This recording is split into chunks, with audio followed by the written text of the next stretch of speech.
Hello students, आप सभी का हमारे यूट्यूब चैनल लर्निंग यूनिवर्स में बहुत बहुत स्वागत है। बच्चों, आज हम 7वीं क्लास की वर्कशीट नंबर 17 जो कि 23 नवंबर के लिए है उसको पढ़ेंगे, उसको सॉल्व करेंगे। आपकी ये वर्कशीट सामाजिक विज्ञान का जो आपका भूगोल का सेक्शन है उससे लिया गया है। वायु जो आपका टॉपिक है वो हम पढ़ेंगे। पिछली बार में हमने वायु और वायुमंडल में कौन कौन सी गैसें पाई जाती हैं, उनकी कितनी मात्रा होती है, कितना प्रतिशत होता है और हमारे जीवन में उनका कहाँ कहाँ उपयोग है, ये चीज़ें पढ़ी थी।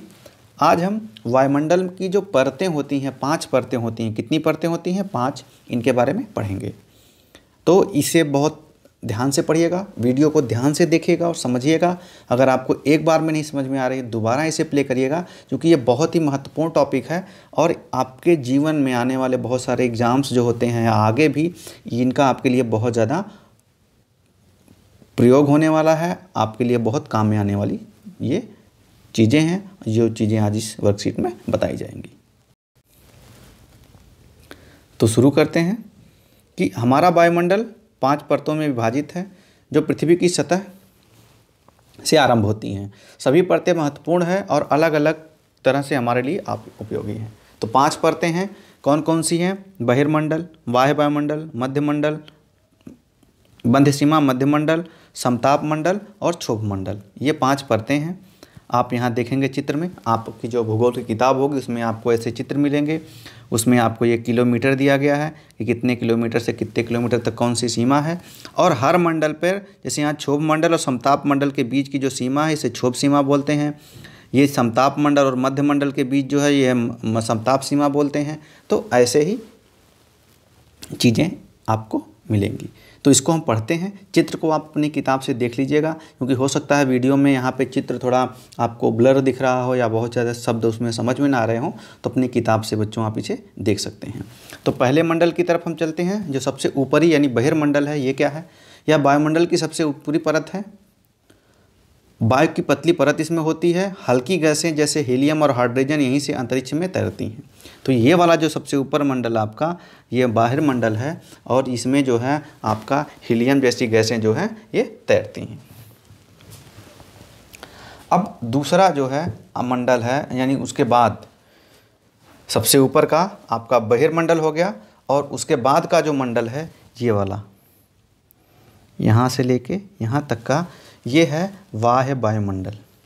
बाह्य वायुमंडल में बढ़ती ऊंचाई के साथ तापमान अत्यधिक तीव्रता से बढ़ता जाता है। यहाँ पे क्या होता है, देखिए ये तापमान की रेखा है, तो यहाँ पे देखिए तापमान बढ़ता जा रहा है, कहीं यहाँ पे देखिए घटता जा रहा है। तो बाह्य वायुमंडल में जैसे जैसे उसकी ऊंचाई बढ़ती है तापमान बहुत तेज़ी से बढ़ता जाता है।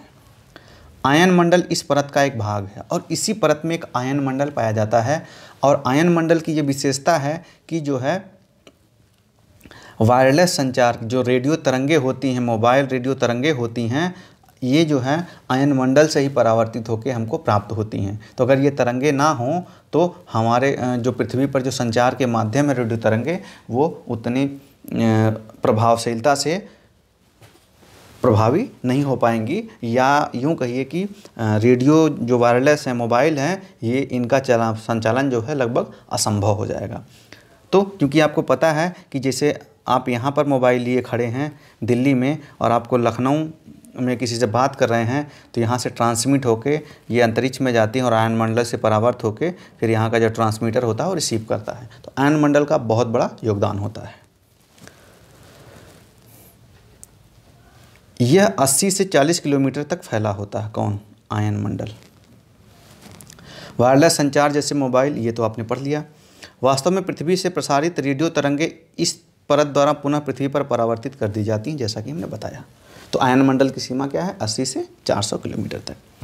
2 हो गए। तीसरा जो है ये देखिए, ये है आपका मध्यमंडल।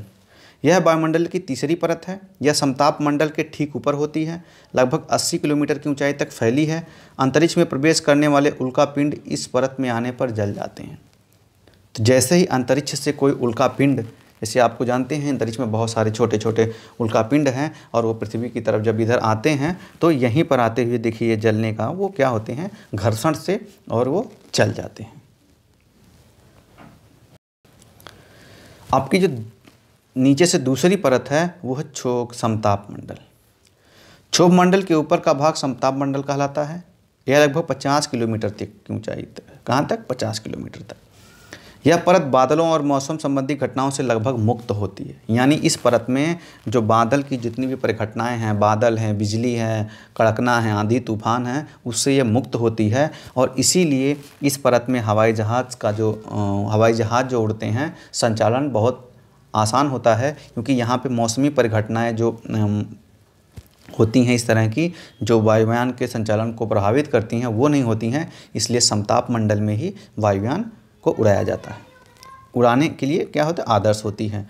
समताप मंडल की एक महत्वपूर्ण विशेषता यह है कि इसमें ओजोन गैस की परत होती है। तो ओजोन गैस की परत कहाँ पाई जाती है? वो भी समताप मंडल में पाई जाती है। तो ये बच्चों आप याद रखिएगा।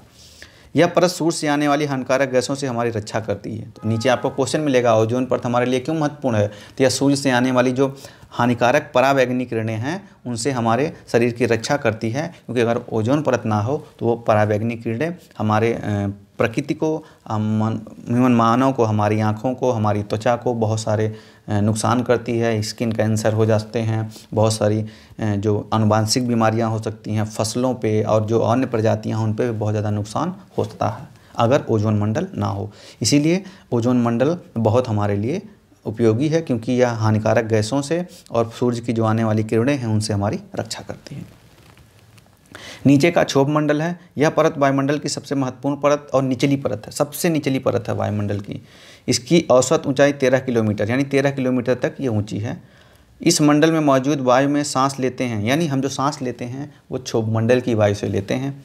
मौसम की सभी घटनाएं, वर्षा, कोहरा, ओलावृष्टि इसी परत के अंदर होती हैं। यानी जितनी भी मौसमी परिघटनाएं होती हैं वो क्षोभ मंडल के अंतर्गत होती हैं। तो बच्चों, आपने देखा कि हमने 5 परतें पढ़ी। पाँचों परतें अब तक ऊपर से नीचे पढ़िए, नीचे से पढ़ते हैं। क्षोभ मंडल है, फिर समताप मंडल है, फिर मध्य मंडल है, फिर वाह्य बहिर्मंडल है, और उस सबसे ऊपर बहिर्मंडल है। आपको पता है वाह्य बहिर्मंडल में ही आयन मंडल होता है। कौन सा? आयन मंडल। और ऐसे ही समताप मंडल में क्या होती है? ओजोन होती है।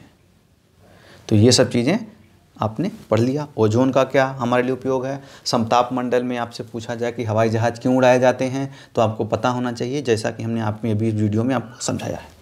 अब देखिए, आपके सामने कुछ प्रश्न हैं, उनको देखते हैं। नीचे चित्र दिया गया है और चित्र से संबंधित क्या करना है? परतों को आपको नाम लिखना है। अब देखिए, हवाई जहाज़ किस परत में उड़ता है? कौन से उसमें? तो समताप मंडल में। आपने देखा कौन से मंडल में? समताप मंडल, जो पृथ्वी वायुमंडल की एक परत है, उसमें हवाई जहाज उड़ता है। उल्कापिंड, उल्कापिंड कहाँ आके जलने लगते हैं? तो आपने देखा होगा उल्कापिंड क्या होते हैं? उल्कापिंड यानी मध्य मंडल में आके क्या होते हैं? जल जाते हैं। तो ये चित्र किससे है? मध्य मंडल से। रेडियो तरंगे, देखिए ये संचार का है, तो आयन मंडल, यानी जो बाह्य बहिर्मंडल है उसका एक हिस्सा है आयन मंडल। तो आयन मंडल जो है उससे, यहाँ आयन मंडल भी लिख सकते हैं आप, या बाह्य बहिर्मंडल, दोनों में आप लिख सकते हैं, दोनों भी सही हो सकता है। ये बादल देख रहे हैं, तो बादल किस मंडल में होते हैं? सबसे निचली जो परत है, यानी क्षोभ मंडल। कौन सा? क्षोभ मंडल। ये आपकी एक परत है। ये कौन सी परत है? तो आप देखिए यहाँ पे क्या लिखा है कि ये 4000 किलोमीटर की ऊंचाई, ये 10,000, तो यानी पृथ्वी से 10,000, यानी जो बाह्य मंडल है, सबसे बाहरी मंडल है, वो क्या होता है? वो उसके बारे में दिया जा रहा है। तो यहाँ पे कौन सा है? बाह्य मंडल। यानी आपके 5 मंडल यहाँ पे आपने देख ली, उनका वर्णन कर लिया।